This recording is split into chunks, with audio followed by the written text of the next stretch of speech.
Hi friends, கண்மணியும் அன்பும் இந்த சுச்சுவேஷனில் ஒன்று சேர்ந்தால் நல்லா இருக்கும்னு சொல்லிட்டு யாரெல்லாம் யோசிக்கிறீங்களோ ஒரு லைக் போட்டுருங்க. இங்கே ரெஸ்டாரண்ட்டில் பார்த்தீங்கன்னா கேஸ் தீர்ந்து போயிடுது. கண்மணி பார்த்தீங்கன்னா எல்லாரையும் விறகடுப்பில் சமைக்க சொல்கிறாங்க. அன்புக்கு பார்த்தீங்கன்னா விறகடுப்பில் வந்த புகை நுரையீரலை பாதிச்சிருது.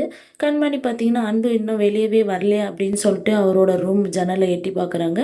அன்பு பார்த்தீங்கன்னா மயங்கி இருக்காங்க.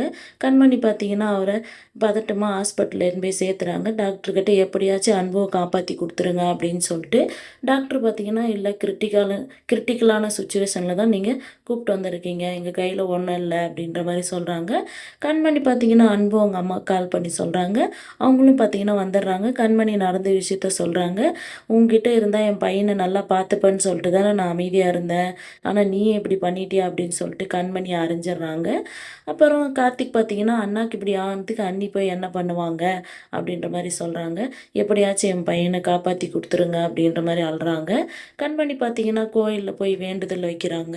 அன்புவும் பார்த்தீங்கன்னா ஹாஸ்பிட்டலில் கண்ணு முடிச்சிடுறாங்க. கண்மணியும் பார்த்தீங்கன்னா அன்பு வந்து பார்க்குறாங்க. அன்பு உங்களுக்கு ஒன்றும் ஆகலை அப்படின்னு சொல்லி கேட்குறாங்க. இல்லை கண்மணி, எனக்கு ஒன்றும் ஆகலை, நான் நல்லா இருக்கேன்ற மாதிரி சொல்கிறாங்க. சாரி அன்பு, என்னால் தான் உங்களுக்கு இந்த மாதிரி ஆச்சு அப்படின்ற மாதிரி கண்மணி சொல்கிற மாதிரி முடிச்சிருக்காங்க. அடுத்து எந்த மாதிரியான சுவாரஸ்யமான விஷயங்கள் நடக்க போகுதுன்னு பார்க்கலாம். வெயிட் பண்ணுங்கள்.